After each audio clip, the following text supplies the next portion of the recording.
So, we shall continue with Spyro 2. I can't believe we're already 40% of the way through it.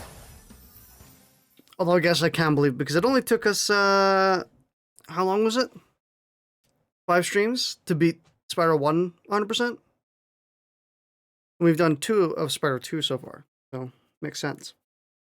Durgan is indeed a Durgan.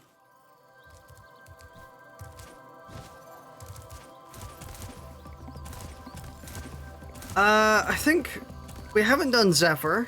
We haven't done, honestly, most levels.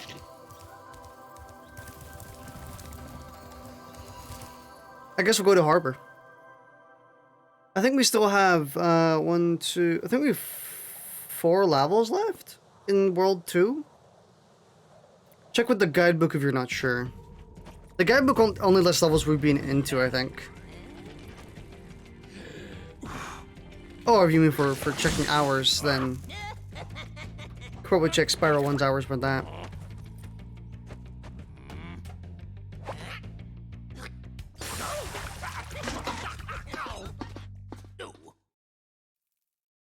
I do remember this level. Ooh, lag. That's fine. Doing the place you've been so you know where you haven't been. I know we've been to Bone Zone, and I know we've been to some of the other levels. I think we've been to 3 levels so far in World 2. Please excuse the mess, Spyro. We are currently suffering from a land blubber infestation. First they put out the fires in our boilers, and now they've shut down our ship too. Y'all know what line's coming soon? If you could stoke up the fires under the boilers, I'm sure you could make your way to the ship. The steam from the boilers will activate our highly advanced machinery. We're gonna get the epic line soon, dudes.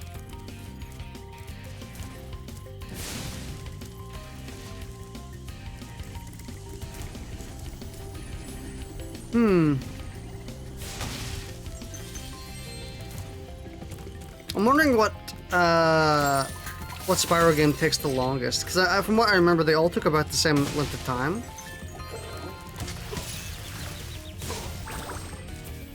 At least for me, they took the same length of time.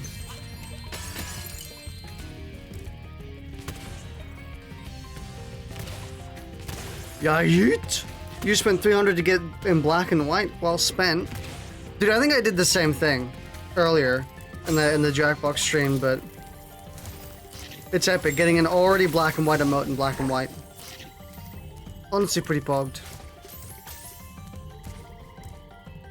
You have to do that minecart thing.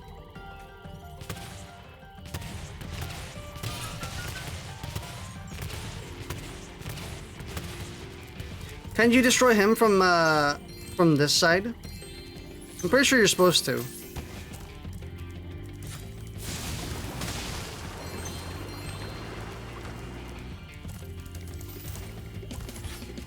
This level looks good though. A lot better than I remember it looking. In fact, it's kind of weird. We may be close reaching a point where I stop playing this. Not for like any, like, there we go. Not for any specific reason, just stop playing it. I say not for any specific reason, but there was a specific reason why we stopped playing. And I mentioned it in one of the other streams, but it's because we started playing My Hero Wants Justice instead. And you may go, wow, what a great game to replace it with. And I was like, yeah, indeed. That era was really weird. Really, but if you haven't, actually, you should check out some of the old stuff we did back like 2-3 years ago. I'm sure there'll be a lot of games that you'll be surprised that I played on stream. Not saying if you want to watch it or not, just saying, you know, it's sometimes I go back and check and I'm like, wow, I really played that. I streamed that. Those land blubbers have littered these metal spiked mines all over the harbor. I shall clear them out.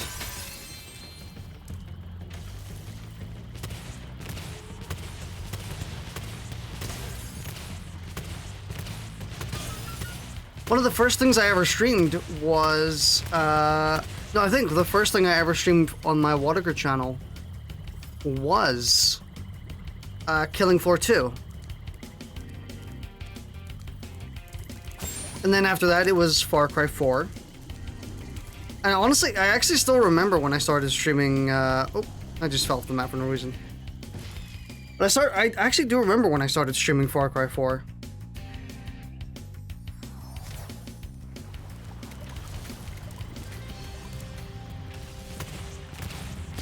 Was it time?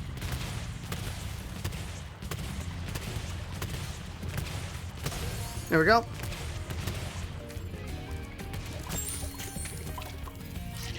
What's up, what? Hey, Gorgon. Things are going pretty well. For some reason, I'm really tired today. Before I started streaming, I was kind of like, do I want to stream? Sure. So I decided, fuck it. If there's anything that's gonna wake, I mean, I'm not gonna wake up just by sitting here. So if anything's gonna wake me up, it's gonna be streaming.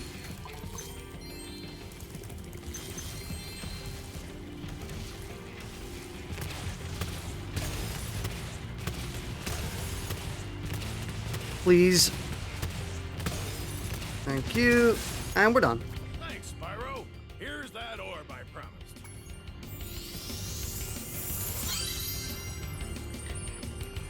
This is also another thing I stated in one of the last Spyro streams, but man, I love the orbs in this game. They're like the quintessential collectathon collectible to me, for some reason. You wonder why you couldn't hear anything? My headphones weren't plugged in. Ah. It does help to plug in the headphones if you want to hear things.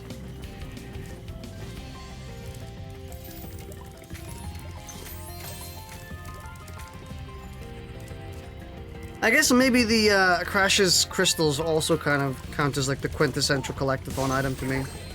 You always thought when the animators make bird wings work like hands. It's always such a cool thing. Honestly, I agree. It actually is really just kind of cool. Very creative use of what you got. There's a really cool animation trick that I saw on Twitter at one point where someone was like, "Hey, you know when you snap your fingers, you know how your hand usually ends up in like a really kind of concave pose, you know, like, and you know you've got all your fingers kind of slapped against your wrist."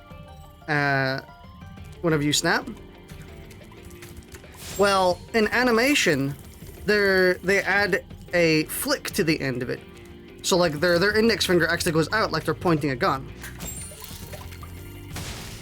When people don't normally do that IRL, but it's just to accentuate like the pose, because closing your hand isn't really like visually anything to us. You do that. That's how I snap my finger. I also saw like a lot of posts of people saying that they also actually do it like that, where they put their finger out. And the animator said that it was something like that's just how our brain wires it now, because we've seen it so much in animation. Me personally, I've never actually done it that way. I've always kind of pulled all my fingers in. So we just kind of intuitively picked up that, like, oh, yeah, that's a snapping hand motion, and then just we do that ourselves. You do finger guns. That actually might be a part of it as well. It might also, the gesture might change from land to land as well.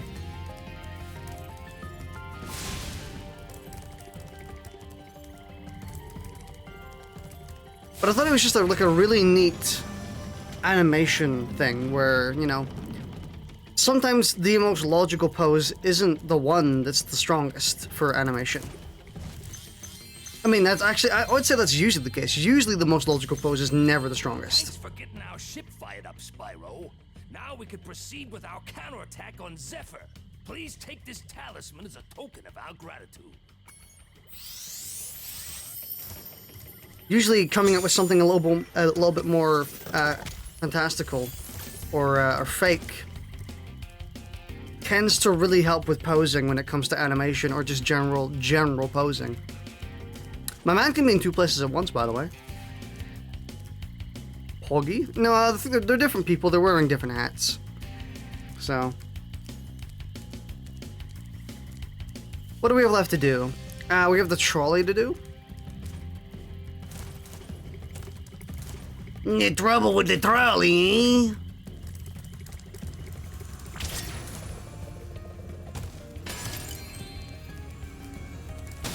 You know, I'm a really big fan of super accentuated poses in animation and just general posing like manga and comics. Oops. I forgot how the controls for this work. Yeah, I'm a really big fan of just accentuated posing when it comes to drawings. Jojo. The pelicans would be chonky though. JoJo is something, or is a show that, or show and manga that has done accentuated posing really well.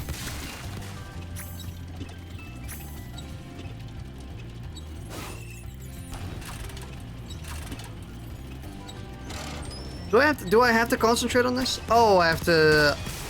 Right, I know what I'm doing right now. Trolley, eh? Well, use the Trouble with the trolley, eh? Yeah, JoJo's a good example. Another good example is Kohi's work on My Hero Academia. He does some insanely great posing and stuff for his work. Honestly, just look up like Kohi's art because it's gorgeous. He has such a gorgeous style. Almost envious, but it's something pretty special.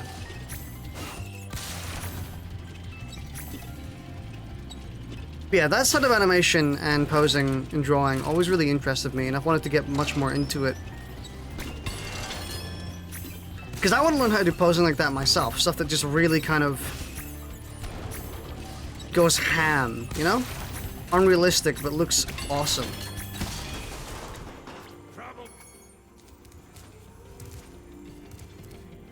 I guess it's not even unrealistic, actually. It's more like just perceptually unrealistic. No, it's perceptually exaggerated, that's it. Like, you know, as if everything was through a fisheye lens, stuff like that, poses like that.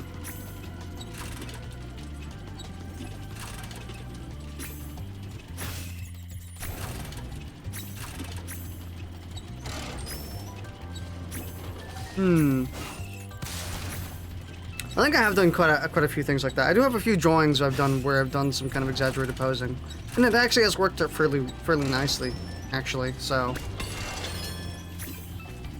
but I gotta do more, you know.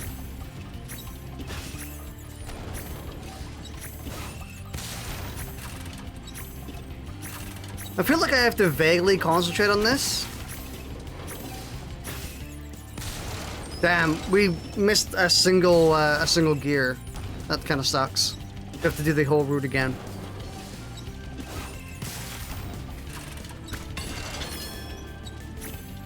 Luckily, this honestly just isn't that bad.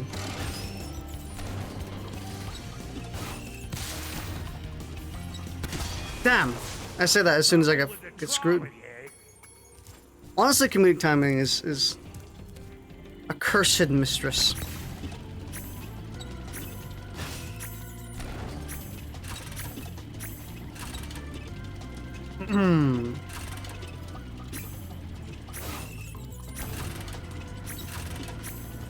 I keep saying that I want to do proper, like, full comics and, like, quote-unquote manga at some point. Like, you know, I say manga to kind of give people a more accurate idea of what I want to do. Because when you say comics, people either think, like, oh, like Marvel comics and stuff like that, or they think, like, web comics. Like, the stuff that's, like, 4 panels long and... or just, like, a small joke, you know? That's, like, whenever you say comics, that's what people usually think of. So, when I usually say, like, manga as a example, where it's like, that's the type of stuff I want to do. Like, full, proper, storylined, big, like, 40 chapter long, or 40 page long chapters.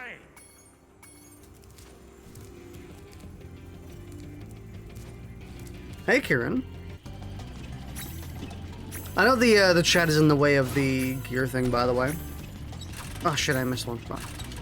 I do a manga, but I have no patience for it. Yeah, patience is probably like one of the things you'd need on top of consistency and, you know, drawing skill. Which is really hard. Like, all of it's just really hard to kind of pull together. But I would eventually want to do something like that. Don't know why I saw directions there. We still had stuff to get.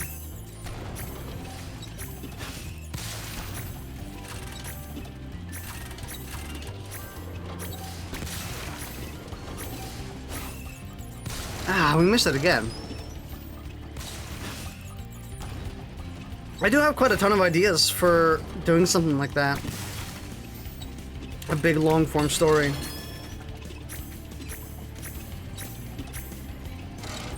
I think I might try and bring one to light in the next year or something. Because I said that last year, or one of the last years, where I really wanted to do a long comic. Like, I wanted, like, I guess I better reiterate a bit better. So in 2019, my New Year's resolution was to release the first volume of a story I wanted to do. That was my New Year's resolution. Obviously, that then carried over into 2020, and, well, would you look at the time.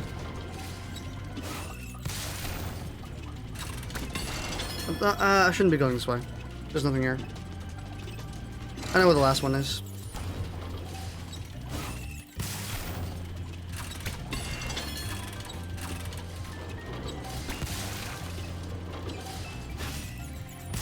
Damn. We have to basically, like, lock out and get the TNT on that. You remember when you last went, you talked about your comic idea? Oh, talking about your comic idea. Hmm.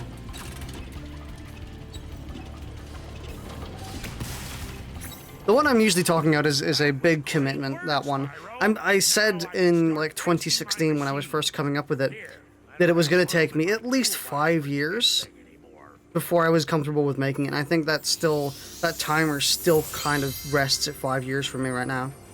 Because I just haven't really made that much progress in, you know, in doing it.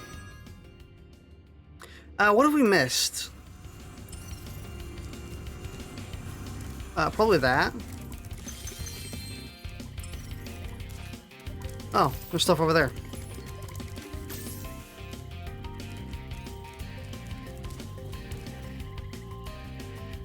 You know, it's, the time is always going to be a lot longer than you think it will, or like, the, you know, the time for a project. It's always just going to sneak up on you and take so much longer than you expect. You had your first ideas in 2016 also. What a coincidence.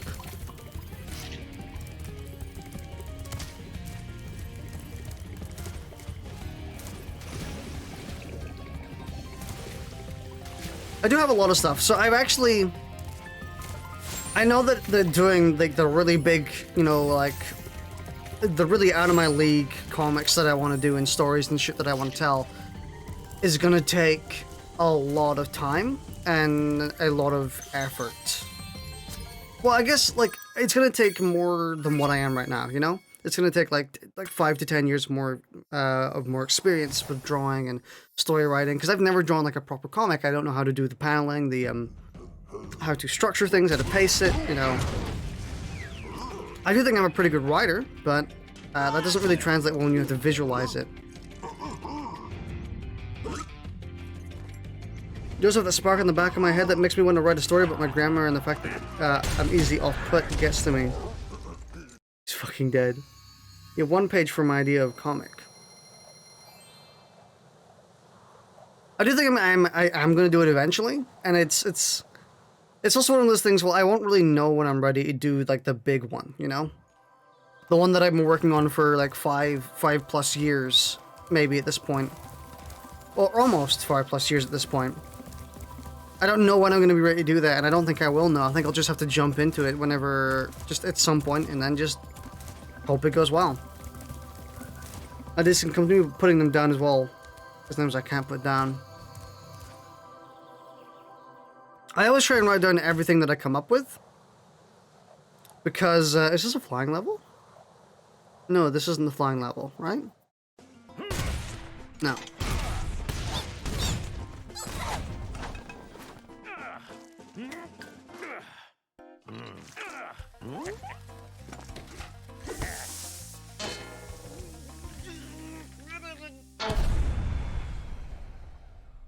I do try and write down everything that I come up with, though, just so I don't have to remember in the future. Okay, Spyro. Looks like we got us a bit of a situation here. The breeze builders have got us pinned down, and we've been waiting for a volunteer to blow up their munitions building. Looks like you're it. Well, it's time to be indoctrinated into the army, folks.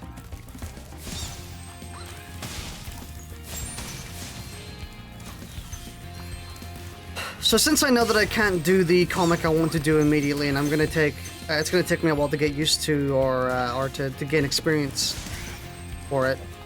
I have like a couple dozen others, which are gonna be a lot easier for me to do in the meantime. You know, like I know what I'm capable of, and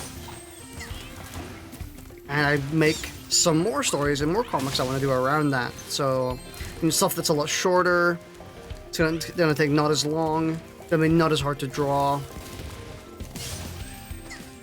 Less commitment, you know.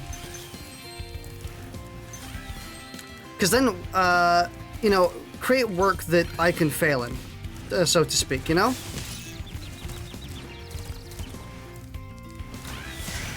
Let me reiterate in a second. Because I'm saying this very poorly, like I normally am. Whenever I try and talk about stuff like this, I kind of reiterate back and forth, trying to come up with the best way to describe it, and it's really difficult. Spyro's a turncoat.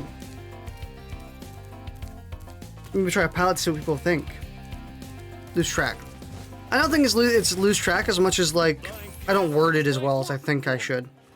Or as I want to.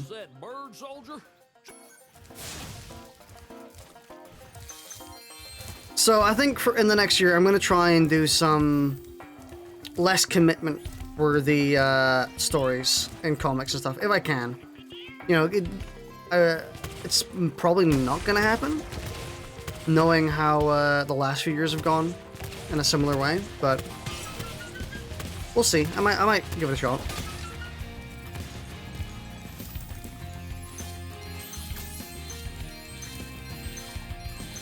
And the plan is to genuinely just fail through experience, you know what I mean? Like, I know I'm never gonna be perfect with it. I'm gonna fuck something up somewhere.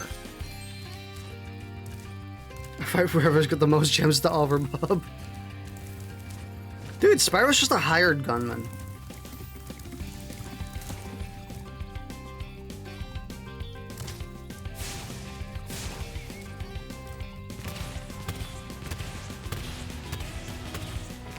I would rather make mistakes on projects that are a hell of a lot less commitment than the one that I really want to get right. Spyro plus war crimes. Experience through failure. Yeah. You know, I'm gonna fail somewhere. I'm gonna pay something wrong. I'm gonna do a character arc wrong at some point. I'm gonna, you know, just the usual stuff. You have to learn through that. See what people think. So I'd rather do that on something that I would be happy with failing on, rather than something I just really don't want to fail on. Because I think I've actually I've mentioned this before as well. The Fight of Vegeta comic. And Spyro never said he'd fight for them, he just showed up and said, okay, fine, there's gems and orbs I need to collect. But I mentioned this before in some other stream. I think it was probably Animal Crossing. Honestly, whenever I say I've mentioned something before, 9 out of 10 times it's been on Animal Crossing New Horizons, because there's not much else going on in that game, and you kind of have to fill it with discussions and stuff.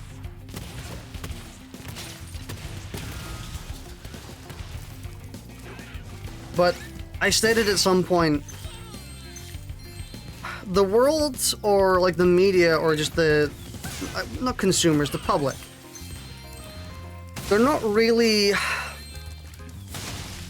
too fond of reboots, right?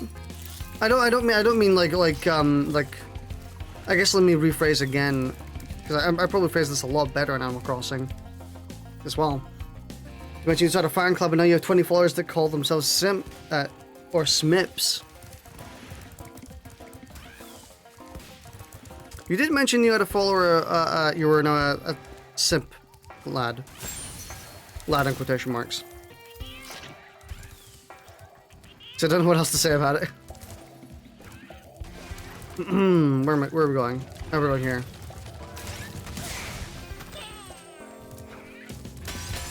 But has anyone ever done a reboot where they, like, started something from scratch? And I mean, as in, like, okay, so I guess like, an example actually explains it best since I'm not doing it very well through just other means. Imagine, say, I released, like, a comic. Or, like, the first few, like, the first volume of a comic, you know? I make the first 10 chapters. And, you know, it goes okay, but suddenly I fuck up really hard. You know, like I fuck up pretty bad in like the 10th chapter or so. You know what I mean? Or maybe even the first few chapters. Maybe I fuck up extremely hard in the first few.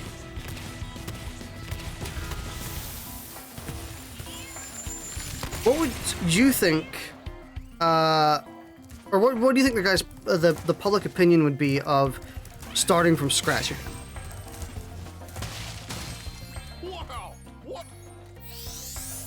I feel like I'm trying to ask multiple questions at once, and I don't know which way to go first. I don't know. Good question. I guess another rephrasing would be, you know, what do you think of it?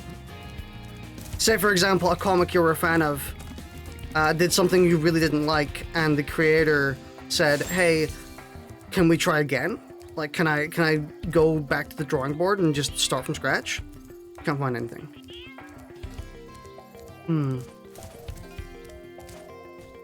Retcon it. Yeah. Okay, so that's a good way to describe it. See, I'm too tired right now, and I kind of just forget that's a good term for it. Basically, a retcon. Like they retcon, like they fuck up really hard in the first 2 chapters, and like people don't like it. Yeah, it's really bad. You know, and they thought it was good, and they're like, okay, so people don't like it. What? Like, can we try again? You know? Depends on what gets retconned. Well, I'm saying like everything gets retconned. Again, like, I guess I'd be fine with it if the creator admitted they fucked up. See, because that's what I'm worried about. I'm worried about, like, if I do go to do this comic that I really want to do, and I really want to, I want to actually do it correctly. I always fear that there's going to be no second chances. Like, you have to do it the right thing the first time around. You can't go back on yourself, because that doesn't seem to be the public perception. Yonder window breaks. That window up there, dummy. The professor said he was working on a way to help me get back with... That's what test audiences are for. It's true, but even then, you can release some colossal fuck-ups. And I know that the most of the reason this stuff doesn't happen is for budget reasons, for cost reasons, because, say, like, they wanted to retcon the entirety of The Last Jedi from Star Wars, because people fucking hated that movie.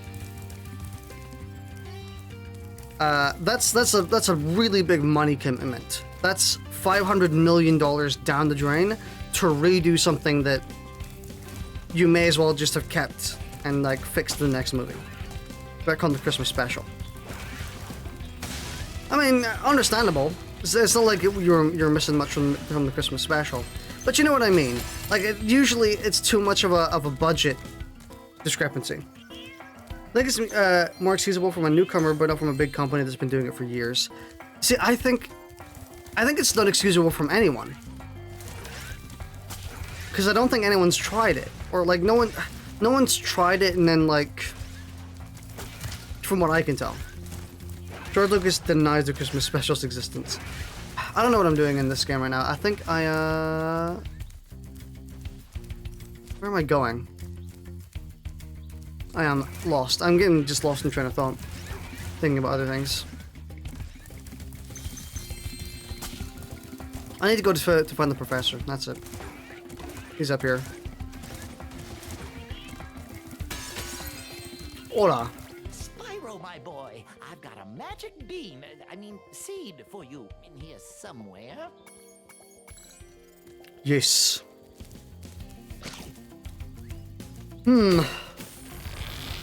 But at least you guys should know what I mean by now.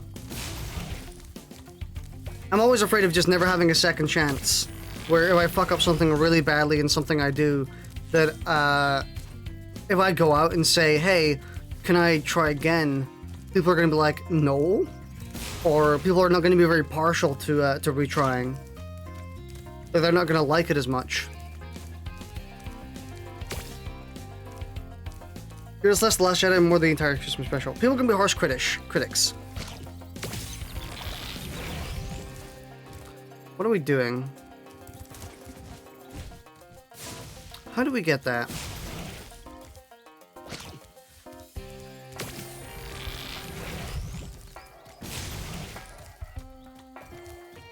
So I think I gotta put this bean somewhere else. Maybe. I mean, that wouldn't make... Actually, that wouldn't really make sense. Is there a spot here? No. I don't remember this this puzzle as well as I thought I did. Oh, you are tired. Did I say something stupid?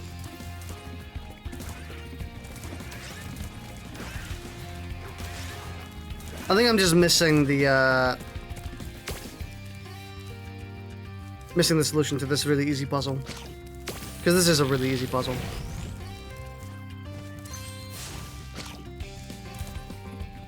Unless I just found it. This was my other idea. Long day? Not really a long day. I probably slept too long is the part of it. But the reason. You know, whenever you sleep too little, you get about just as tired as if you sleep too long. The deadly oversleep. Yeah, like my brain still hasn't like woken up or anything. I'm still kind of... It's not that I haven't woken up, or it's not that I woke up like really recently, because I kind of didn't. I woke up like a few hours ago. Like 5 hours ago, yeah. So... But I did sleep for about 10 hours or so, I think. It was 1 PM when I woke up this morning.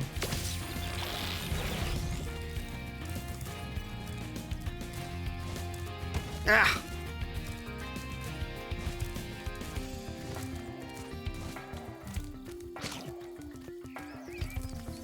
Yeah, I'm mostly just saying all this in, to give you context on the question, like, why has no one really tried this before? You know what I mean?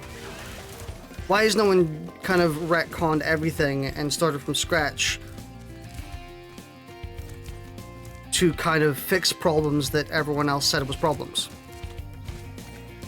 And I understand it's usually because it's a pretty big commitment. There's your part 7. People have. And I don't just mean like small retcons every now and then.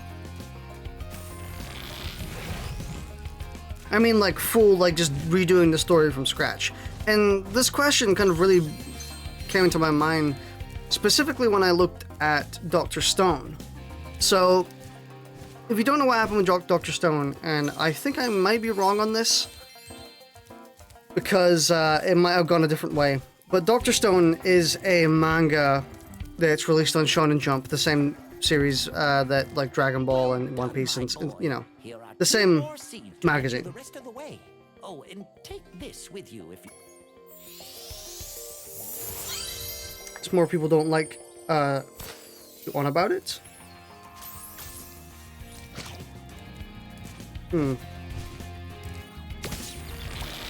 But Dr. Stone released on Shonen Jump the first like 11 chapters or so, and people apparently really didn't like it. Like no one really liked the original kind of Dr. Stone. So the writer, like people said the protagonist wasn't interesting, the plot wasn't that interesting, like, you know, etc. And he was getting like a lot of harsh criticism for it.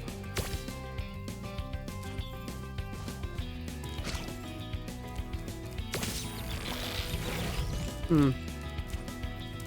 think I'm overcomplicating this puzzle.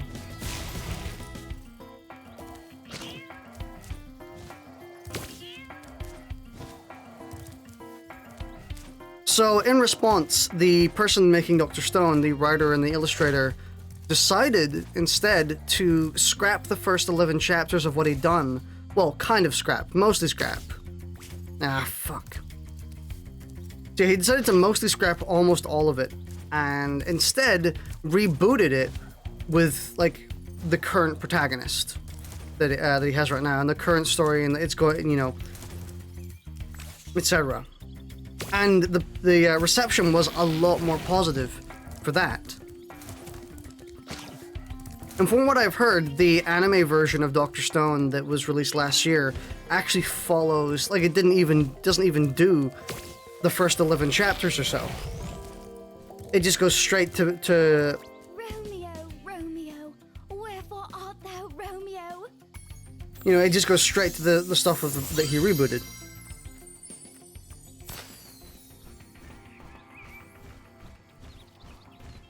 And I was thinking, and that's the main thing that really spurred this question to me and really kind of interested me, was, you know, he did it.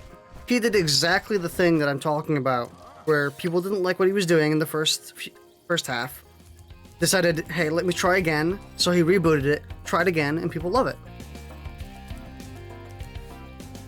And that, like, kind of, like, really puzzled my brain, and I was like, hang on, so you can just do that, right? You can just do that.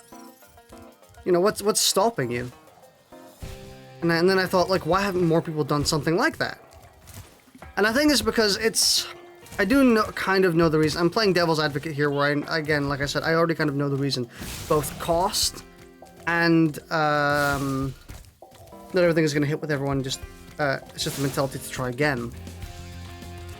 But another one of the reasons is because, you know, there's a chance that what you're doing or what you reboot with also isn't going to go well. You know, there's no saying that once you fix those problems, you're going to have a better thing. And it also doesn't really work for things that are really, really deep in. You know what I mean?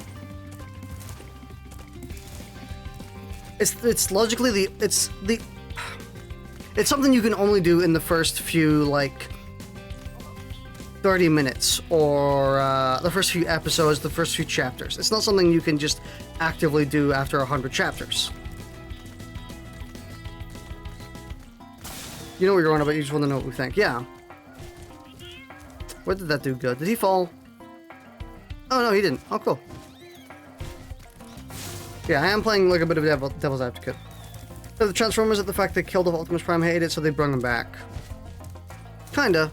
But I'm meaning, like, a proper full reboot from the start. And again, like I said, it's the type of thing you can only do in the first 10 chapters of a manga, or the first episode, or, you know. So that already really limits what you can do with it. But then the question that I think after that is, why can't you do it in the middle of something big? Because when you're talking about this, of course, you're doing the whole deal with maybe playing D&D with the gang. Makes me wonder if you'd like other forms of roleplay for the purposes of character development. On and off. I used to do quite a lot of role-playing with friends, but I don't really do it anymore. Just want to know whether my idea for a story and a villain are actually going to be good. The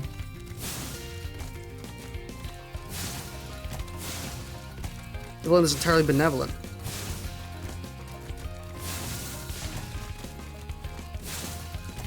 By the way, I'm not just doing this for no reason. There's an actual objective for this.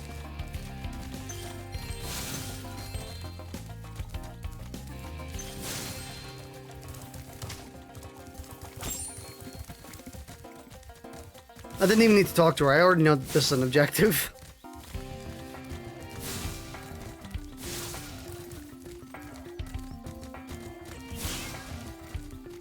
Augie.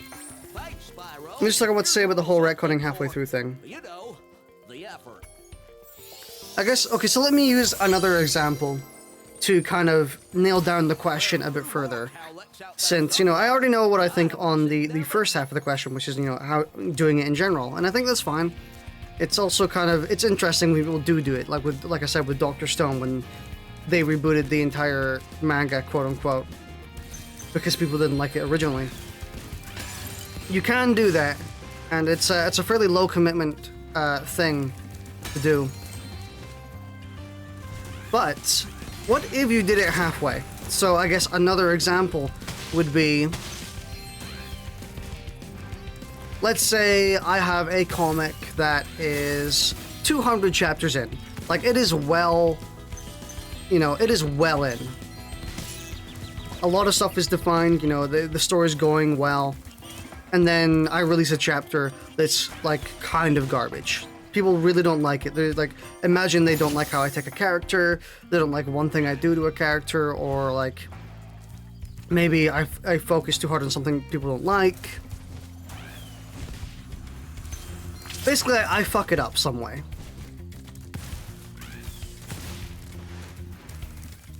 And rebooting from the beginning when you already don't have much is fine. But what if at that point I try to reboot? What if I go, okay, can you let me do the chapter again? Can I, like, if you guys don't like what I did with the character in this chapter, why don't you let me, like, just ignore that one that I've just released, just completely ignore it, and let me try again. Let me try that chapter again.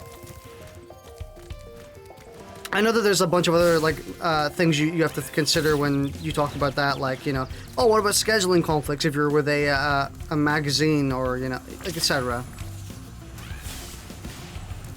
But let's ignore all those for the second. Everyone's gonna have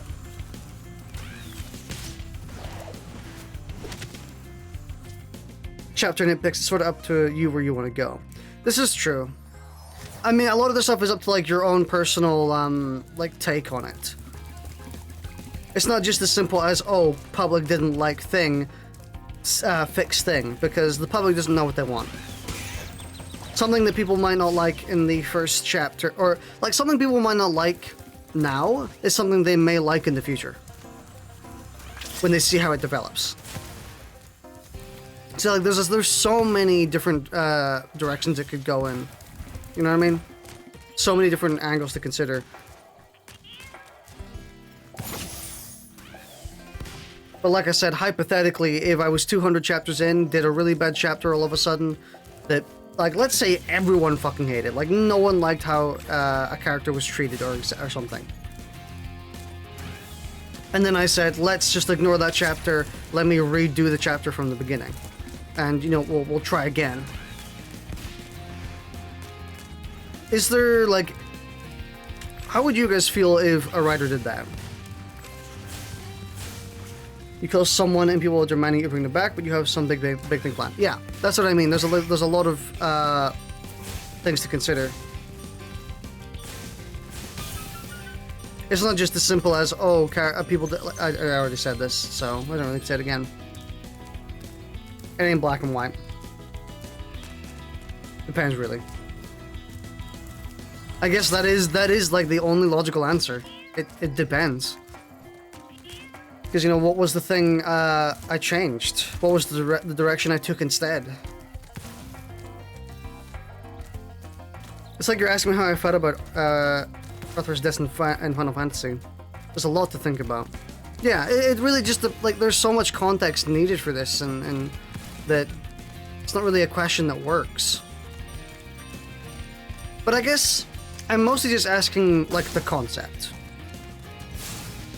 Would you be fine with a writer retconning an entire chapter of a comic or a manga because they wanted to change something that people didn't like? That's the question. That's the entire. I guess that's boiling the entire question down to its components. It's sort of impossible to know how everyone will react. This is true. Got all 7 cowlicks for me. I guess yes. I think it's okay.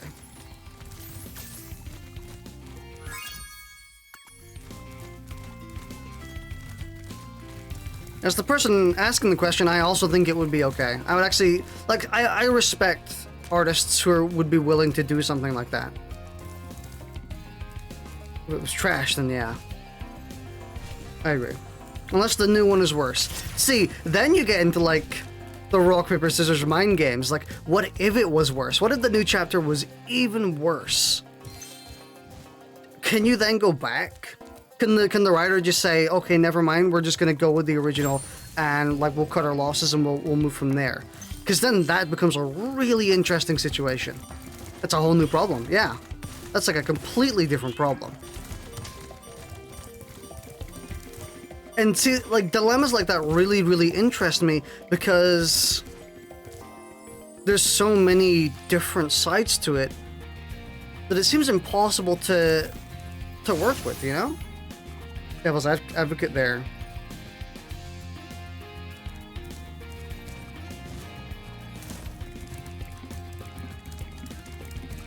So where is the I know am I supposed to open that door somehow?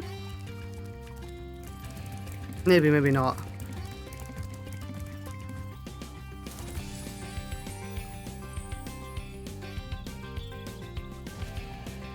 Yeah, this is all just kind of, it's a bit of a big primer to say, if I fuck up something in like 10 years, if I fuck up a chapter or a comic, I might look to do that and try again. And I would just hope that people would be okay with it. I mean, obviously I would ask first, you know? If I was like, hey, can I retry? And everyone's like, no, just keep going, it's fine, well, you clearly have it planned out, you know? And I'd be like, okay, sure, I'll go ahead, but... You know, a lot of variables. A lot of things to think about. Stuff that you don't really need to be thinking about either. Kind of just go with the flow, see what happens. Used to write creepypastas, edgy 13-year-old Kieran here.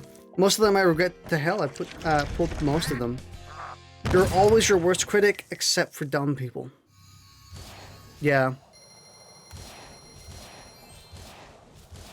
So on the topic of you're always your worst critic, I've kind of eventually learned to stop caring about mistakes that I find in my artwork after I release it. So you know how the meme goes with artists, you know, like, oh, I just finished this really long piece of art. I just posted it to all my social media accounts and shit. And then like, oh fuck, there's one pixel I missed. Oh shit, damn it. I have to do something about that, you know? I've kind of learned to stop caring about that and take a lot more of a fluid approach to creating artwork and stuff.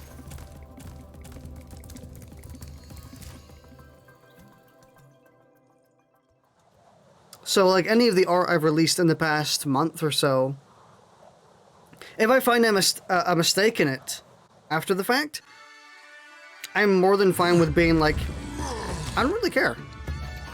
I'll fix it for myself if I want to, and then like all future versions will be fixed. But I don't really care about fixing like the ones I've already posted, you know? Well, hello there, Mr. Dragon. Well, hello there, Mr. Dragon. Quadruped. I wish I could take you on a tour of our temple, but a bunch of lousy earth shapers have encased it in stone. Man, they really held back the Scottish accent on this. You can tell that they're trying to hold back because sometimes the accent completely disappears.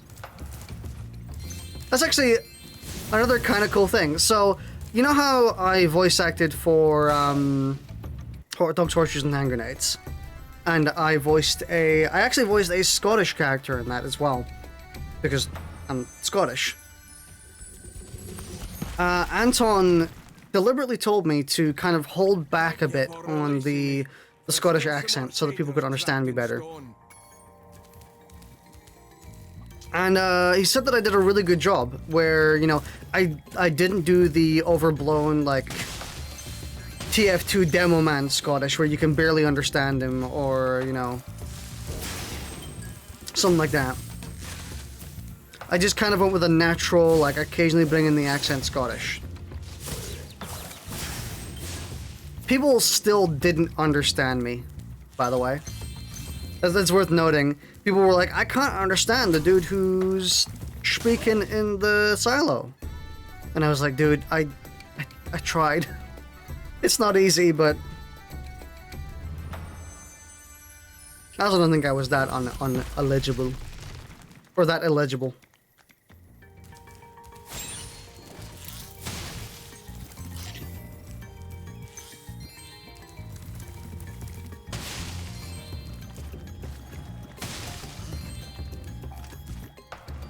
Unintelligible. I think it's just illegible. Or illegible is with writing, right? Like their writing was illegible. Unreadable.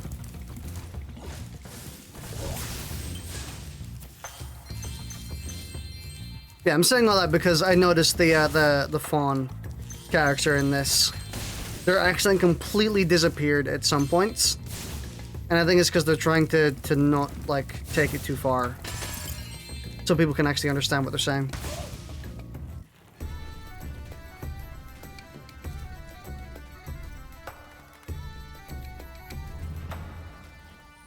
Subtitles. Subtitles also help. But I think also in voice acting, they probably said, hey, no, subtitles don't help. Because this game didn't have subtitles at launch. They had to patch in subtitles. So there you go. I remember that.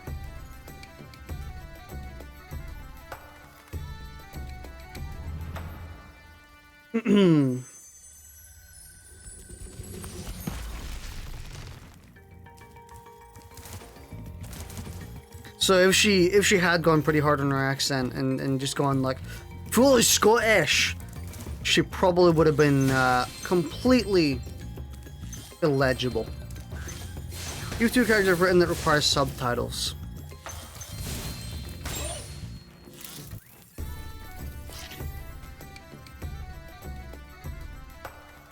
I don't know, a bit of a hot take, but I think if your character requires subtitles to be understood, unless there's something like a Star Wars droid.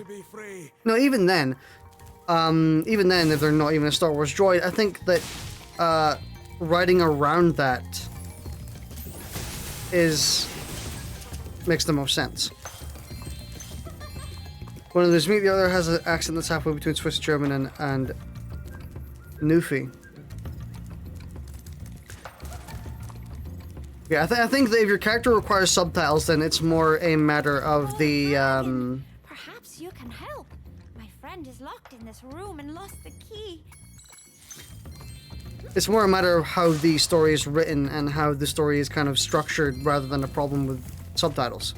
For example, in Hot Fuzz, the movie Hot Fuzz, there is two characters who are almost entirely illegible due to their accent. They're both like really heavy Scottish, I'm pretty sure. And they're completely illegible, and they make a joke out of that. As in, they make quite a lot of jokes out of that. And I think that's a good way to look at it, or to solve the problem, is provided your story is written and structured correctly, you don't need subtitles, because most of the time you don't need to understand what a character's saying. Especially if you're doing it for a joke. But writing a story around the fact that you can't understand the characters usually creates a better story as a result. Another example would be there was a character that I created like 6 years ago that also couldn't speak, but I wrote the story completely around them not being able to speak. You know, them emoting, them kind of talking in maybe bleeps or something to kind of give tone off. And I also think it creates a lot more of an interesting character as well. That dude literally like parkoured to get to me. What a Chad.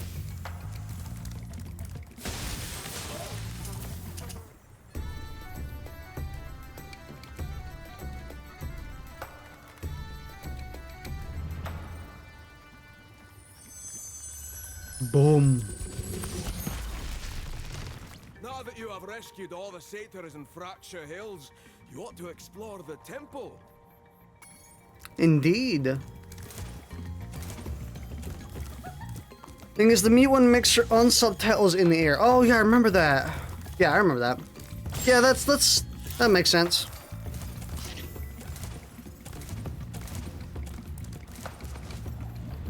That's something that's a mute that makes the character better, you know?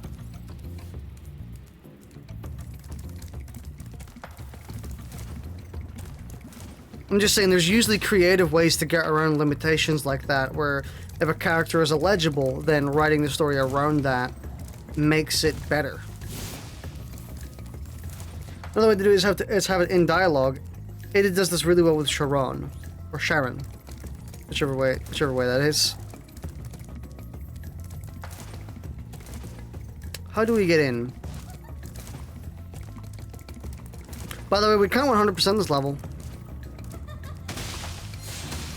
So we're actually gonna abandon it pretty quick.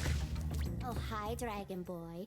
You're probably expecting me to say, "You're my hero. Thanks for saving poor, helpless little me." Sorry, short stuff.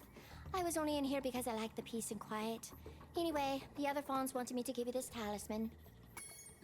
You can't tell what Sharon is saying, but your character's replies fill in the blanks. Yep, that's another way of doing it, which I was writing for as well when it came to my character who couldn't speak, where every other character's replies filled in the context you needed to tell what they said. At least get a general idea, because if you have a general idea, that's enough. That's all you really need. What do we do? I mean, I think we're mostly... We can't get any more orbs, and the gems we can get are kind of superfluous. No, we can get one more. No, we can't. No, I'm not doing you. I guess we collect these gems and then exit the level. But one character uses big, overcomplicated words and the other doesn't have any idea what those words mean. There's a lot of jokes you can make out of that. There's also a lot of kind of character development or character interactions you can have from that as well.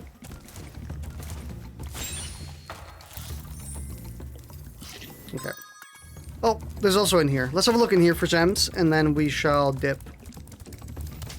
Never mind, we shall dip. Wow, we actually haven't gotten any. Damn. We can get one, two... I think we can get one from the speed pad, but we don't like the speed pad until we do Hunter's thing. Anyway, we'll just do that level later because we've got the talisman and we can dip.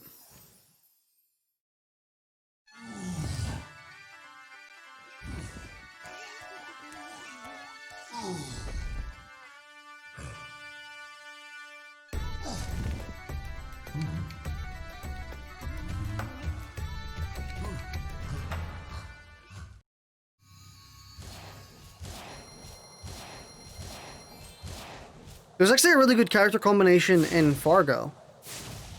So in the first season of Fargo, there's two hitmen. One of them is deaf and the other is a translator. So most of their scenes revolve around the deaf man emoting and, using the translator for context and stuff like that. And they make a lot of jokes about it. And they make a lot of cool, there's a lot of cool character interactions. There's a lot of interesting things. They do end up using subtitles sometimes, because in times where they really, really, really need you to understand the conversation, they put in subtitles.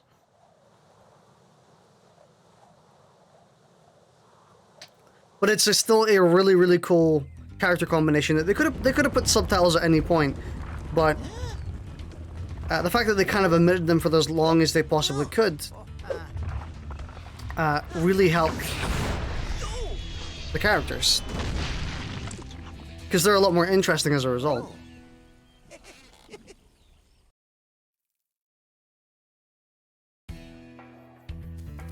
Oh god, lag. The last night's Jackbox section was really good. Hello, Spyro. I suppose you're here for the party. afraid it's been cancelled because the stupid Earth Shapers set off the volcano. Oh, but two characters whose first languages are English. One uses big giant words with an incomprehensible accent to the other one who doesn't know much English. Again, the kind of same things apply where you can tell a lot via tone and make a lot of jokes about how they're just not as understandable, you know. But that's if you're going for jokes. If you're going for something more serious, then I'm not too sure. There are creative ways around it,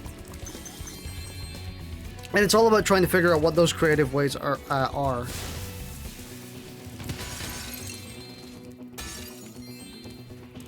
I was just thinking in general, if you're gonna have like a super serious, a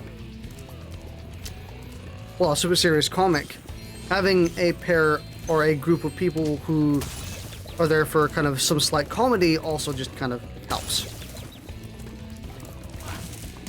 Even if it's more situational comedy rather than like jokes and stuff.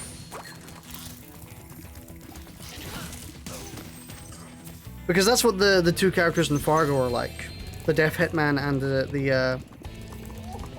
the translator. Their comedy is through their situation rather than like a lot of the stuff they're saying or any jokes that are being made about them.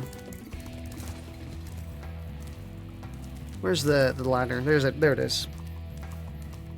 Only has two characters, but those characters just create comedy.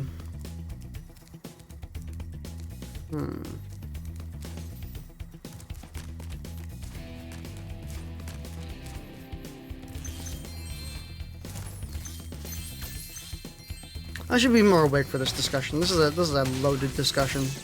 I disagree. You freaking Kobe'd that, dude.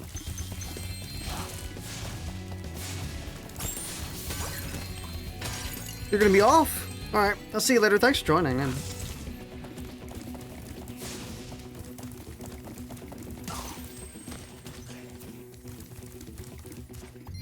I think we'll do,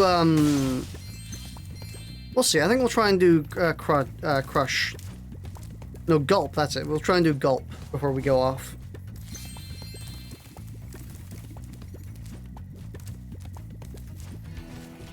Damn. I'm not flying for long enough. What am I missing?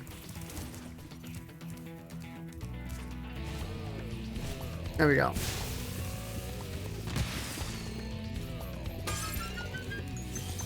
Give me Gem. Thank you for Gem. I think we can 100% this level.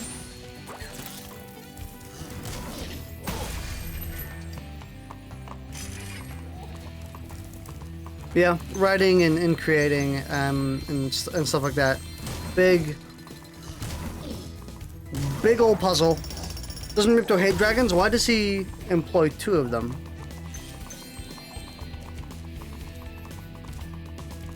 I mean, they're more wyverns than they are dragons-ish. No, maybe not wyverns, but they're more like dinosaurs.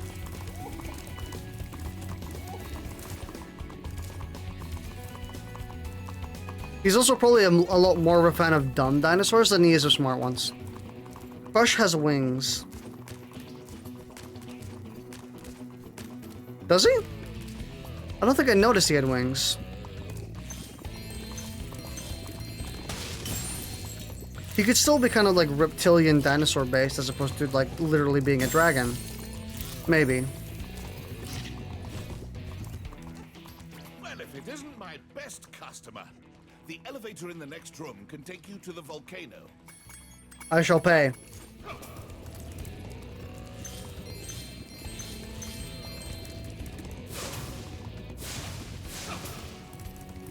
You cheapskate. Maybe my man is just a hypocrite. Opposed to the pick in general, he has wings. Let me have a look at that.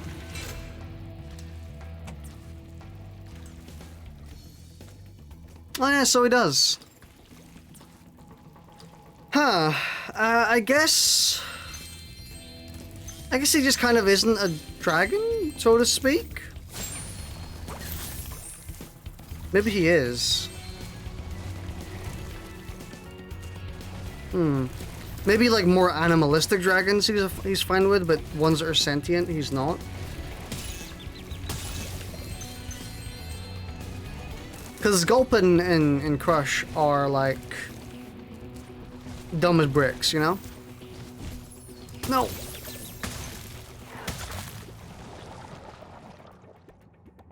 Gulp, however, doesn't. Yeah, he's more like a actual traditional dinosaur.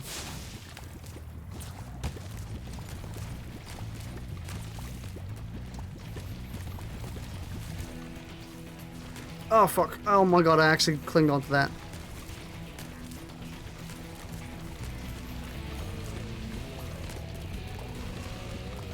Oh, I can actually look up.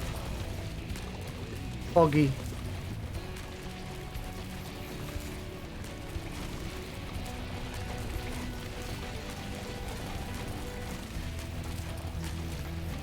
Get yeeted.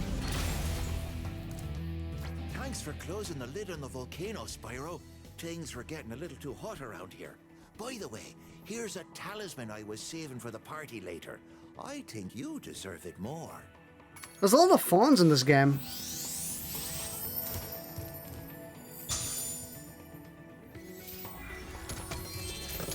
They seem to really like fawns back in the 1990s. Hey, Spyro! You're just in time for the party. Well, you would be if those nasty lava monsters hadn't stolen our hats. I shall kill the lava monsters. Oh my god, they look so cute! They look like, the thing from a Nuclear Throne. I forgot his name.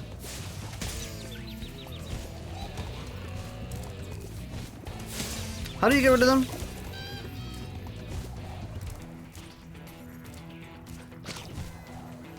Oh, I see. We just do that.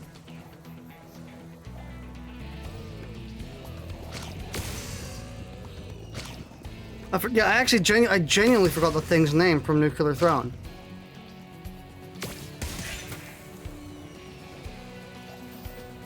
It was the green radioactive thing, radioactive dog.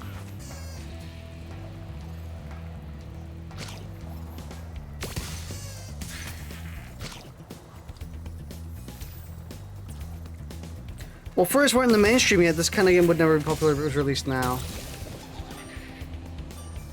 This is true. This is like the pre to furries, you know? Ugh.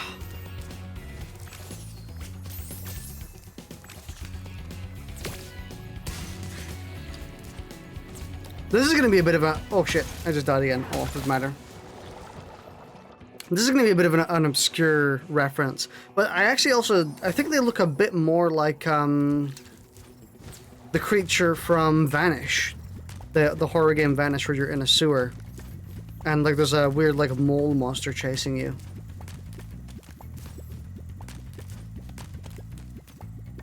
So I don't know if you've seen that game, but I do think these lava monsters look a lot like the creature from Vanish.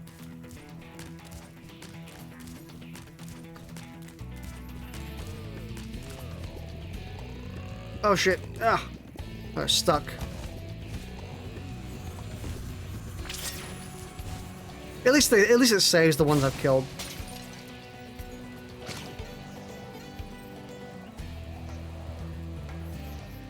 Now, where are the other ones? Are they somewhere else? Hmm.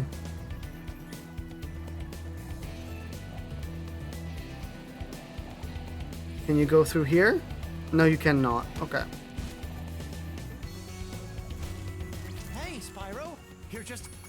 Oh, they hadn't spawned yet. Huh.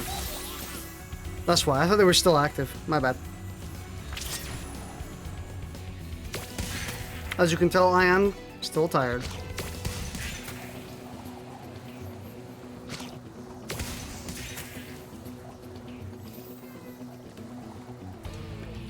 I miss that era of horror games, the kind of 2013 indie horror scene. Where Slender the Arrival was like the biggest thing on the planet. Although I guess that's more like 2011, honestly.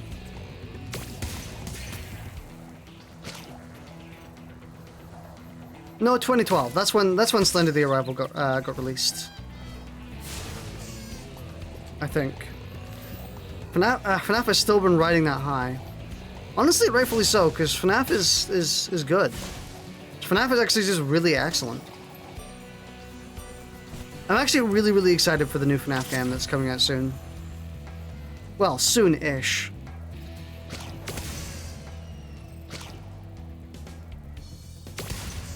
The one that was showing off at the PlayStation conference or whatever.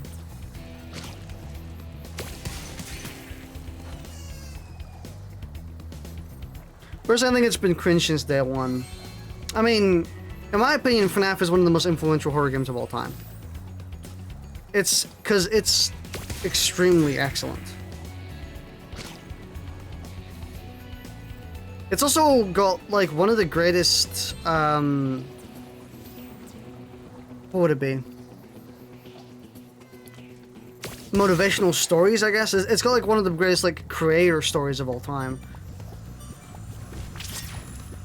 Considering how Scott Cawthon went into a depressive state before he released the game, due to criticism that his characters in his games looked a bit too much like animatronics. So in response, he made a horror game about animatronics, since that's supposedly what he was good at. It's just making really creepy looking animatronics. And all of his kind of bad thoughts got funneled into that game. Which is why he made it a horror game. Thanks, Spyro. You saved the party. There's obviously there's a lot more to that story than that. There's like, it's a bit longer, but I'm just kind of paraphrasing it a bit. I guess every good game gets ruined by its community at some point. Every good game has a bad community. I think that's just kind of how it goes. And not to mention, every single community has a bad side, and that side is going to be the most vocal. I've kind of just stopped caring about game communities in general, because they don't mean anything. Like the FNAF community, yeah, it's like kind of quote-unquote cringe, but I don't think the games are excellent. Five Nights at Freddy's 1 is like a masterpiece. Five Nights at Freddy's 2, not as much. 3, not as much. 4, I think is excellent. And then Sister Location is also just excellent. Obviously they're like kind of overblown because of the community and how popular it's gotten. But I've kind of just stopped disliking things for like being popular. I kind of really don't like that mindset, honestly. Where it's like, thing popular, me no like. And it's like, if thing is popular, then surely it's popular for a reason.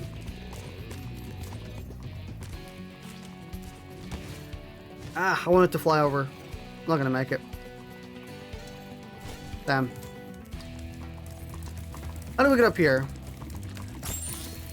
Oh, from up there. Yeah.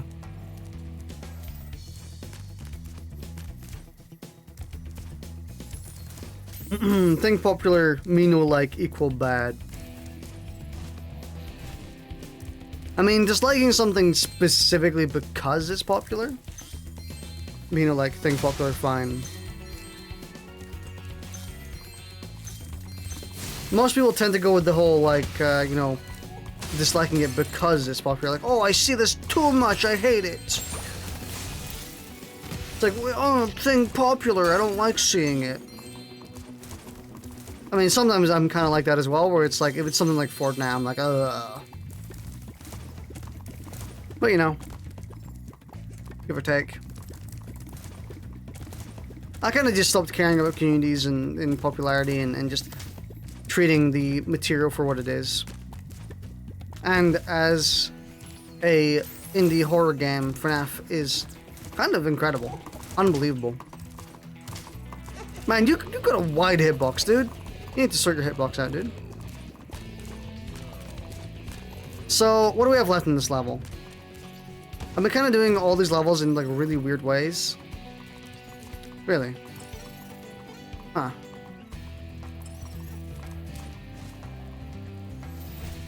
Did I just miss a bunch of gems down right here? Oh, right, there's an area there. Anyone who legitimately thinks mumble rap is good music, can't stand those folks. I mean, I kind of think it's good music. I think any music's good music. To be honest, like, my opinion on music is like, pretty much anything can be music if the composer wants it to be. Is my take on it. Because music is a form of expression, not like a design, or not like a specific set of rules.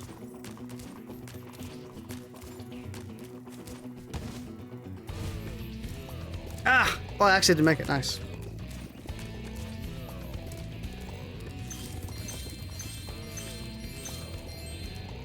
Yeats.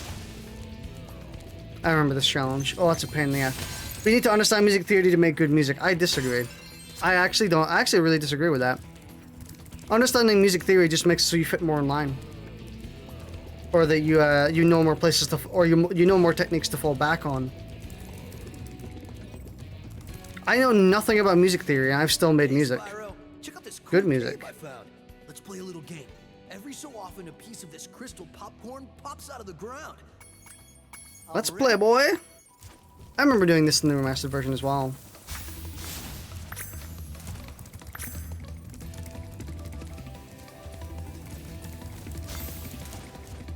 Yeah, I don't think you need to know how to do it, or you need to do a professionally studied thing to do it well.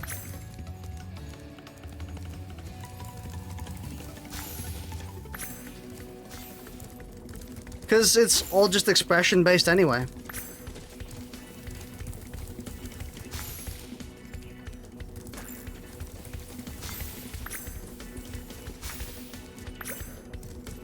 Yeets. I just got an achievement called Ganked. Okay, you win. Here's an orb. Couldn't you, like, give me this earlier? I'll give you another orb if... I'm on your side, dude.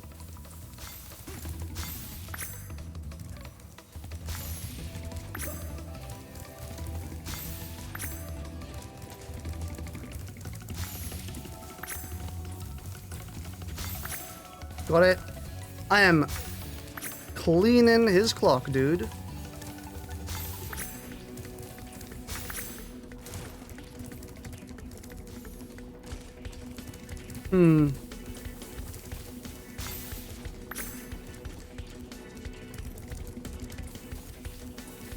Oh. I'm half concentrating at the moment because this, I remember this being difficult, but honestly it might have been just difficult for the time. Considering he has 3 of them and I have 13. Maybe they made him also easier. You're really good. I'm gonna have to... Let me clarify what I mean, because I don't think I've been using the right terms for what I actually mean. Now, let's take dubstep for example. I mean, dubstep is good, though. I'm not gonna say I'm like a huge fan of dubstep, but I mean, any music, again, like I said, any music is good. Even stuff like harsh noise and dubstep was easy to make in its day, but there wasn't a lot of good dubstep since any 14-year-old could have made well wobs. I also disagree with that.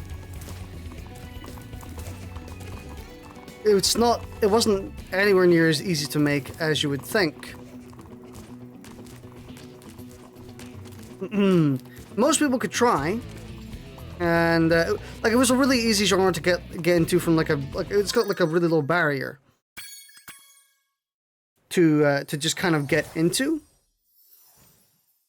But I mean, it's still not easy to make, and I also think that even then that goes for every single genre.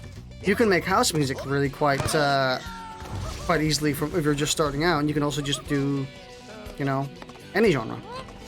Look at Skrillex's composition, for example. Here, most of this part sounds incredible on piano because the chords and notes were good. This is also true. Skrillex is actually just like a really good composer and musician in general. So his stuff is usually pretty good.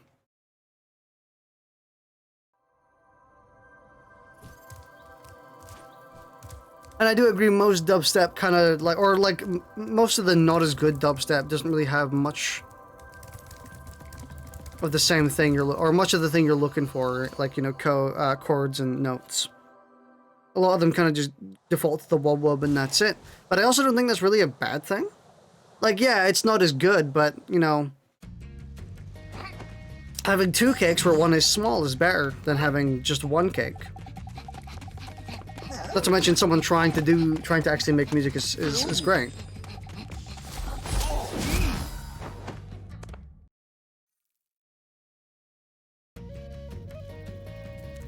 There is a track I really, really fucking hate, and I actually completely forgotten the name of it, thank God. Spyro, it's a good thing Because of how easy it would be to make. berry out of this magic berry bush, but I'm just not strong enough. If you try. Basically, the track I'm mentioning was something I could have recreated in about 10 minutes, but it got over 100 million views on YouTube. It used a generic preset wub, it used a generic etc. Like, basically all of it was just insanely easy to reproduce.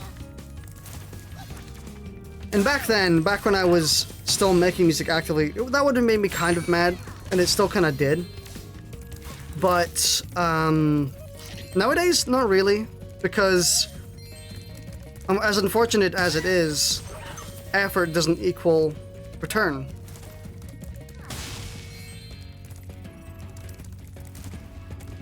It's a bit of a hard fact in life to kind of swallow, a hard pill. But yeah, the amount of effort you put in doesn't matter, because it's all gonna have the same odds of going somewhere, no matter how much effort you put into it. I guess a good way of describing it is, it's like, you know, if you're going fishing and you stick in a gold lure, you're gonna catch less fish than if you had stuck in a bajillion normal lures. Like, if you stuck in 10 normal lures, but then like 1 gold lure, a gold lure is just another lure, you know? So the more you put in, the more return you're gonna get. And it might be low quality, but, or it might not have as much effort as you would have wanted. But, you know, basically quantity over quality. That's it. A really long, overcomplicated way of saying quantity over quality. Because that's unfortunately how the internet works. That's how media works.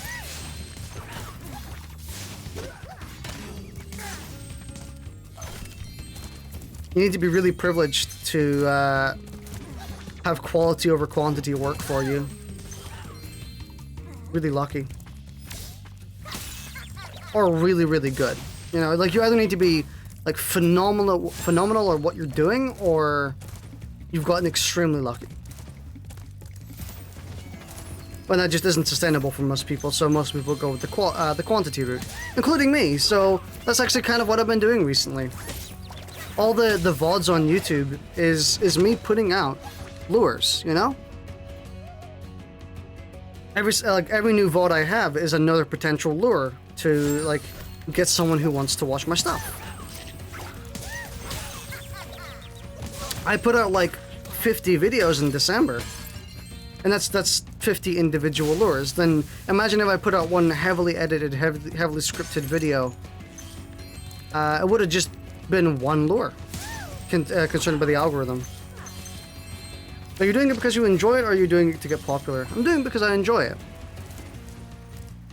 But at the same time, it also works for that as well, you know? What I want to do coincides with how to most effectively do it. But I guess moving back over to music, since you wanted to talk about that. You're enjoying yourself, and that's why I watch. Yeah, that's why I do it, because, you know, if I don't enjoy what I do, people can tell. How do we get this one? Oh yeah, we need this. What is contagious?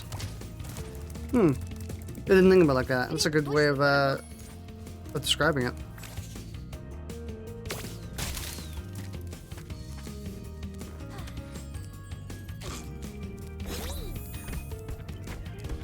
That's also was a really overconvoluted way of saying that, you know, just because it's easy doesn't mean it's bad. Now we can eat berries all the Having fun, I'm having fun, I watch.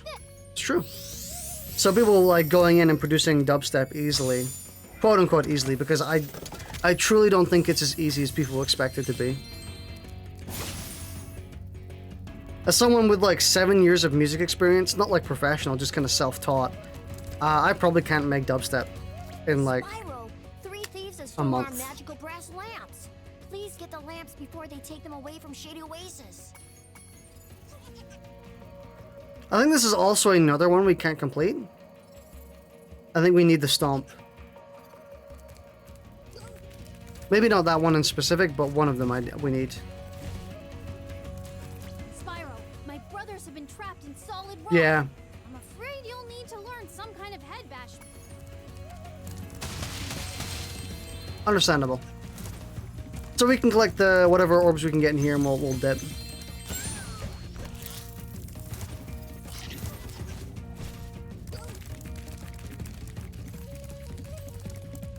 Hang on, where'd that guy go? Oh, he's over here.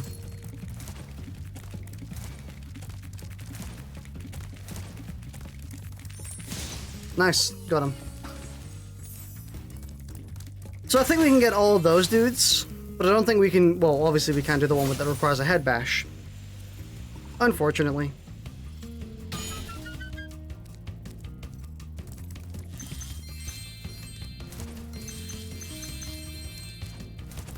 Sorry, I kind of derailed the conversation a lot there.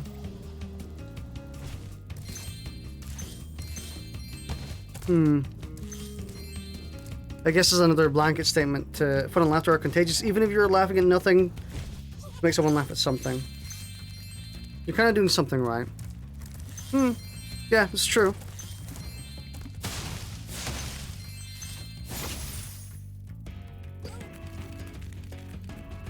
I think I've just spent like the last 3 years of my life kind of destroying any form of limitation or like mental limitation for things.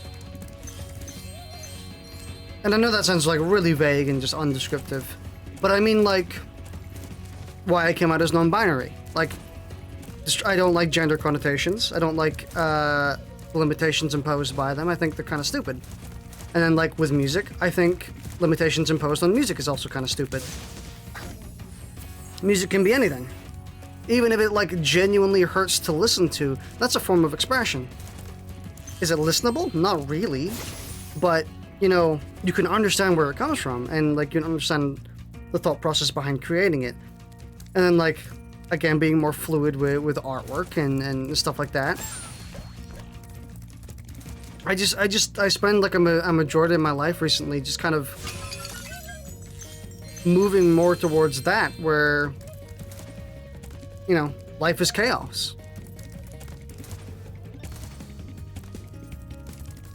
I think it's mostly about intention. This is also true.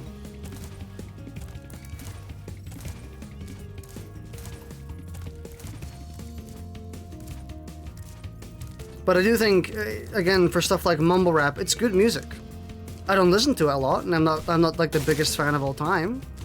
But it's still music, and it's still good stuff. I think, you know, even like really popular music is still good. People usually really hate popular like pop music and like K-pop and stuff like that, but it's still music. If the reason for making something is, bro, I wanted to, that passion shows. It's true. And then again, I also still think that making something for money isn't explicitly a bad thing either.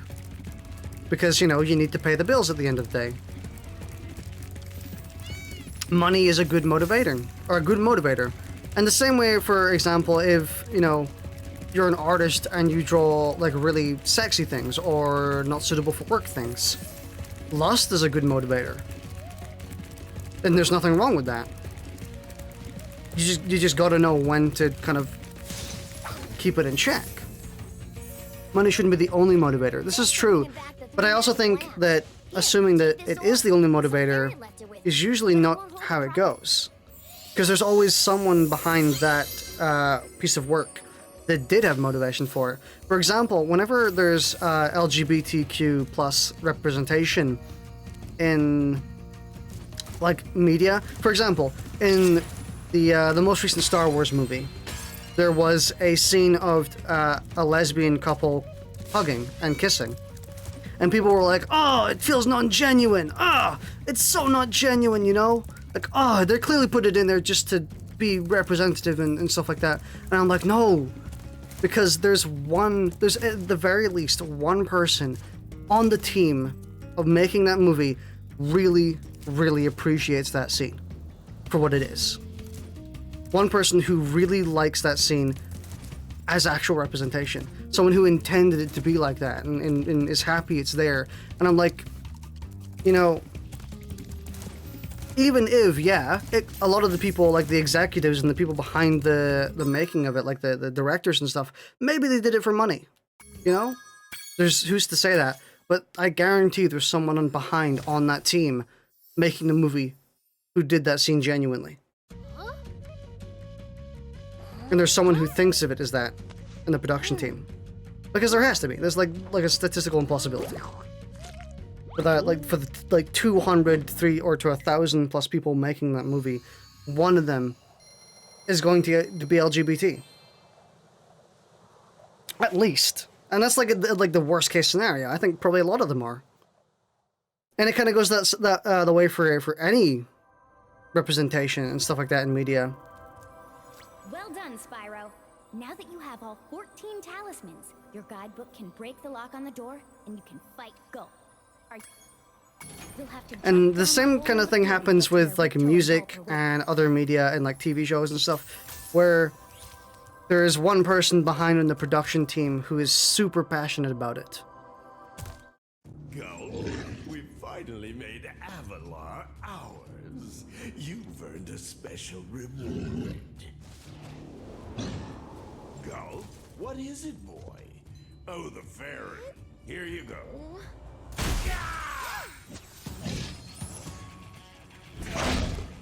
Oh! You singed my cape! Dragon, you are really starting to get on my nerves! Say goodbye, flame breath! Nope! Lunchtime! I've completely forgotten this boss fight. Oh, now I remember it. Just seeing this, there's a one screenshot, I'm like, oh yeah, it's this. It's a precursor to Spike.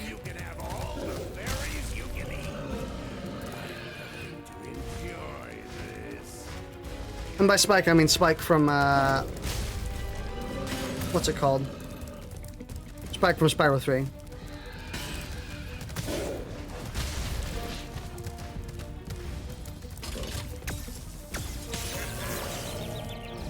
It's also that's the same attacks that the sorceress does in Spyro 3.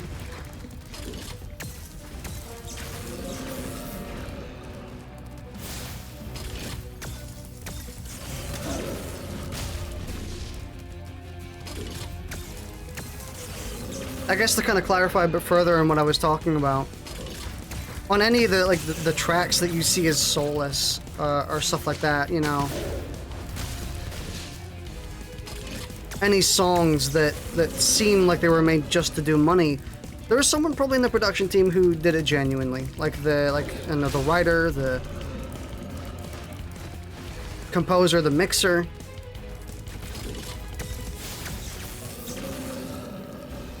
I just think that attributes to, or that happens everywhere on every project. I'm not saying there aren't things that are like 100% money bait, like they're just made for money, because you can quite easily tell when money was like the main thing, you know? You can quite easily, oh, I forgot he also gets these power-ups. Yeah, you can quite easily tell when money was basically the only factor, at least in the for the very top dogs.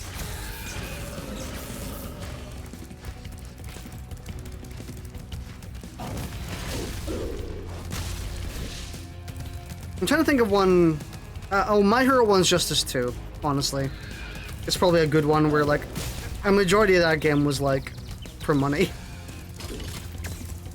But even then, I can give you an actual proper example of someone making My Hero 1's Justice 2 who was passionate about it on the development team. And that's one of the animators. Because one of the animators did like 20 times better than the other ones and put like a bajillion more effort into it.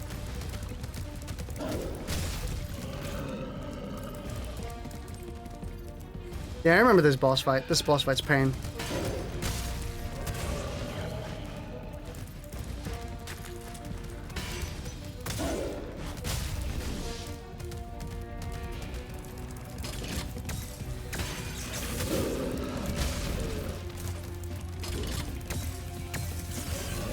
I think if we just sprint, we should be fine whenever he's shooting those. Oh, never mind.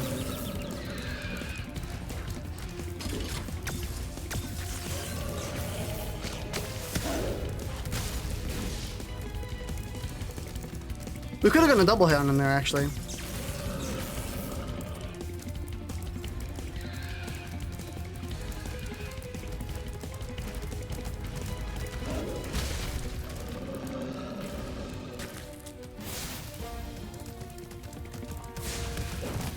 Oh. Oh my god. Wait, he gained a health point back? I didn't know he could do that. I've never seen him do that. I didn't know that. He used the chickens, yeah. Oh, I disagree.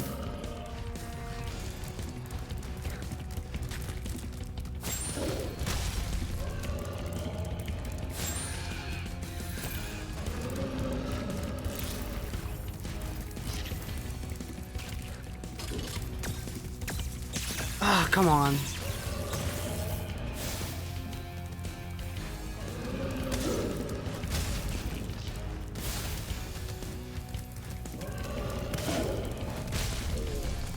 I don't know how to avoid his things. I guess... Oh, it's like circle. You go in a circle.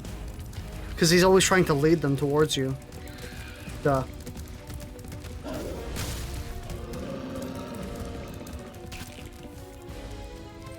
Give it me. Fuck, I fired wrong.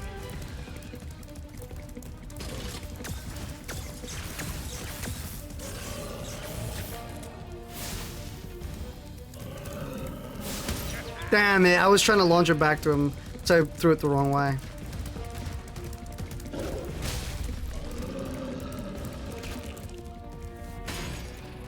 Damn.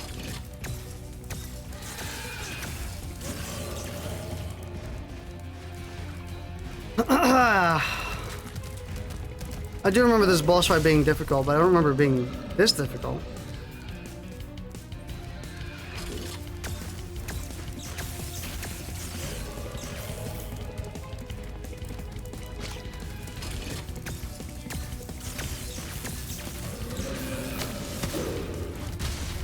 Give me health, dude.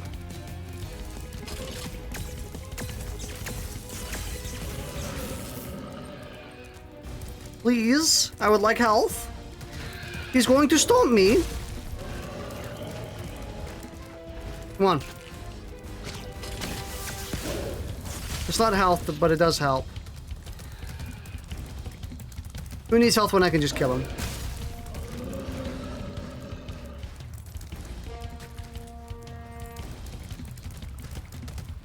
Oh.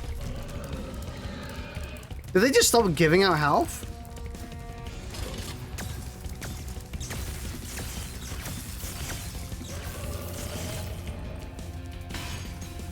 Damn.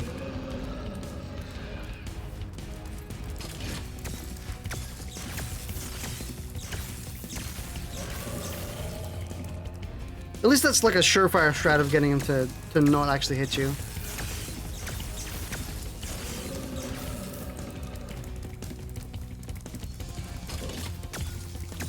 Why is this all that's happening?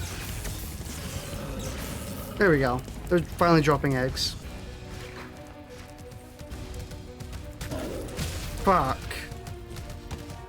He just rushed. I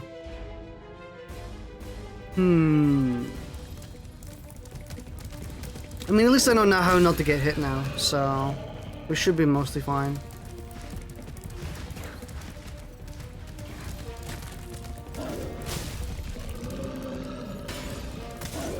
By the way, I'm having to control the run button with my fucking my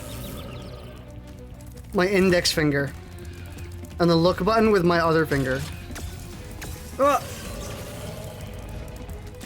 So I'm controlling the look button with my thumb, and the run button with my index finger.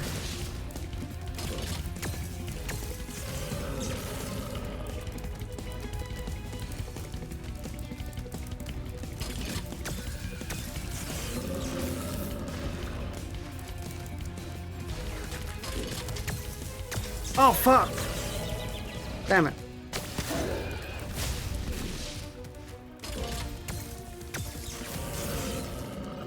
I ran into the rocket twice by accident.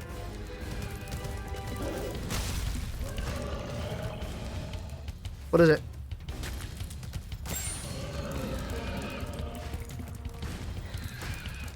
Gimme.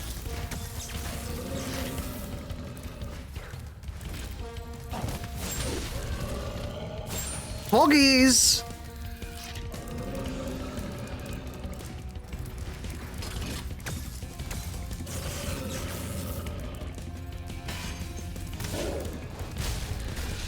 Man, I can't wait for Monster Hunter Rise this month. Because they said there was a demo for the game coming out this month, and that's gonna be pretty pog, honestly. I already have the game pre-ordered. I'm normally like, hey, don't pre-order anything type, but I think it's fine. I can be hypocritical just this once. Doesn't mention if the demo stinks dookie, I can just cancel. But it's probably just gonna be Monster Hunter, so, and I like Monster Hunter, so, wow, that was a good shot.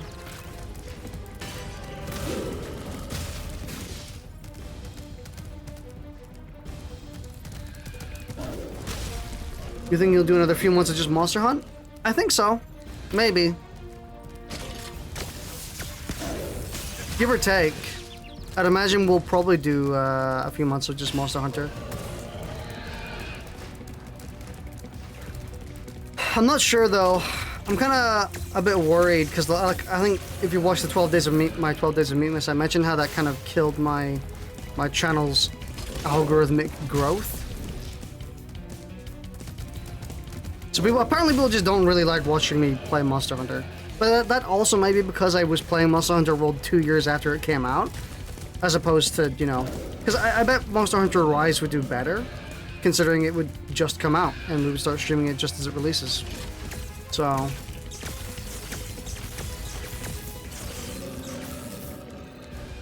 yeah, well, we'll see. I would expect a lot of Monster Hunter. You know, me and Bippin playing through the entirety of Rise. Stuff like that. Probably doing a lot of the extra quests.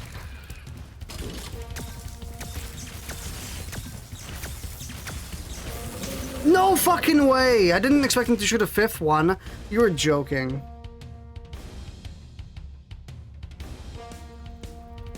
Wow.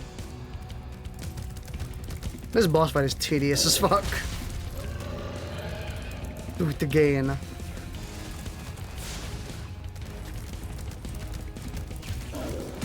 Oh, fuck off.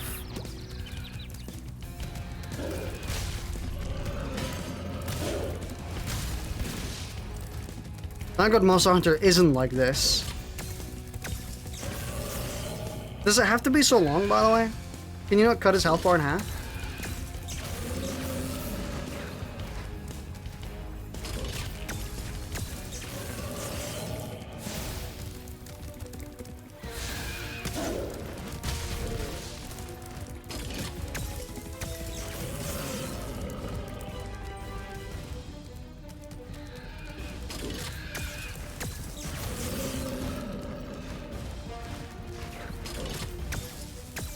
Ah. Oh, I missed. Damn it.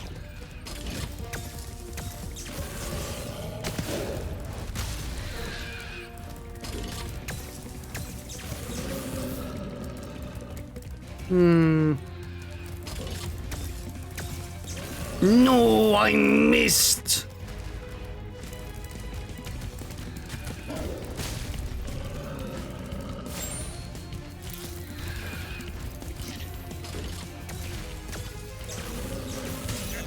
He just fucking murdered that chicken.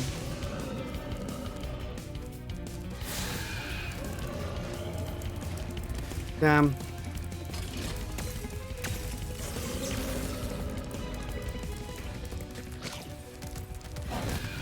No.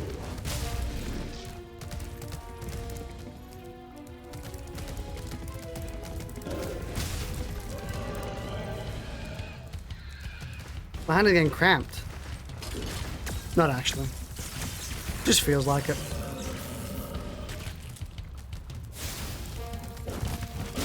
Fuck.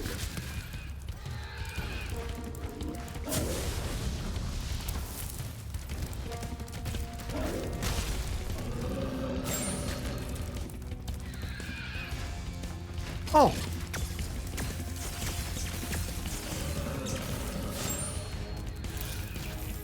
I had to kill the chicken pretty quick. Oh shit.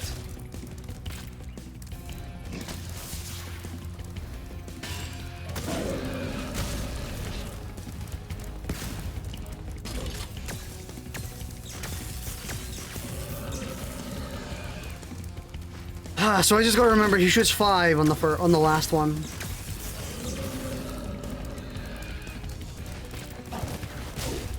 Oi!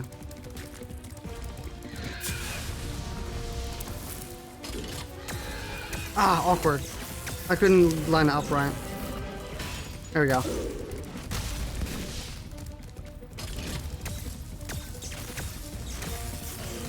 What do our speedrunners do this Actually, I don't think they do. I'm pretty sure they skipped this entire boss fight. I should probably look on, oh fuck, I'm gonna hit in the wall. I should probably look on Games Done Quick. See if there's a Spyro Reignited speedrun.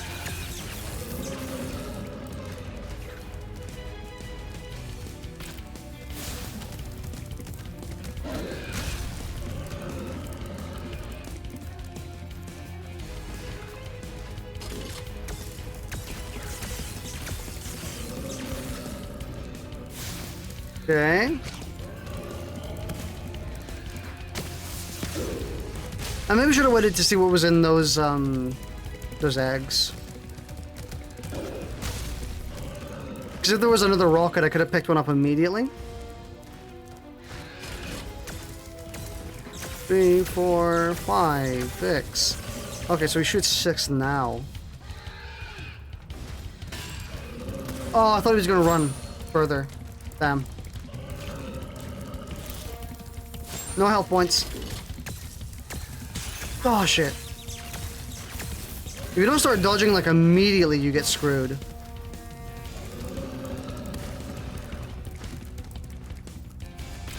Ugh.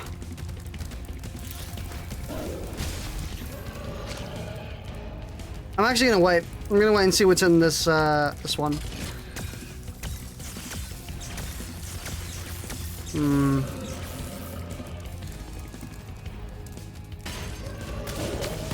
Oh shit, he has invulnerability. I should have waited, but oh well. We should be fine.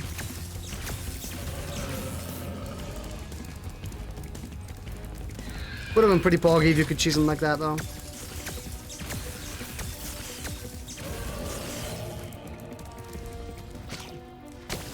Eat poopy.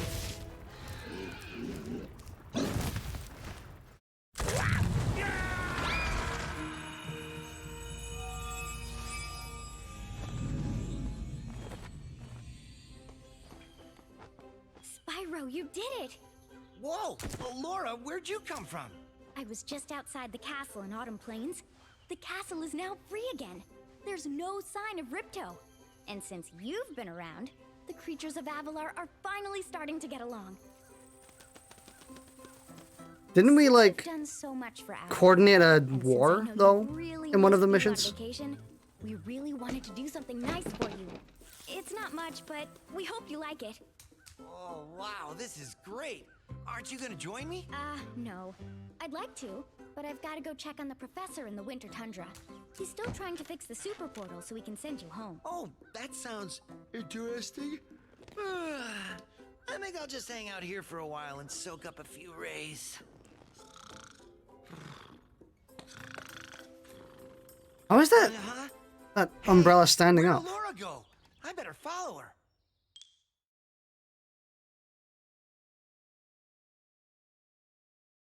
Just standing up by itself.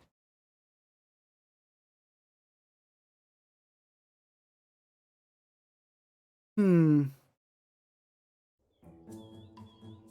think this is where we stopped last as well. Finally come up with a The first way playthrough. to access the dragon worlds from the super portal. This power crystal should give us the extra boost that we need. Just a few more calculations to set it up. I think I have it. Excellent. Everything is finally ready. We're going to need a lot more orbs, but with the power crystal boosting it, the super portal should work again.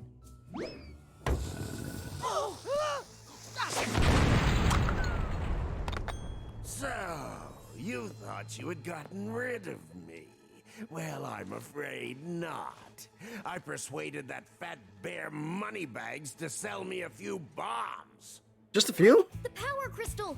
Don't even try it, book boy, or you'll be the world's smartest pile of ashes. This is just what I need for a new scepter. Hunter, do something, quick! Hey! Give that back! Well, I tried. You little fools! After I destroy you all with my new scepter, I'm going to rename this place Riptonia!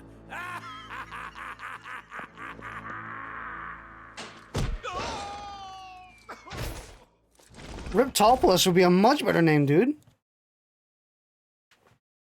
Rolls off the tongue a lot more.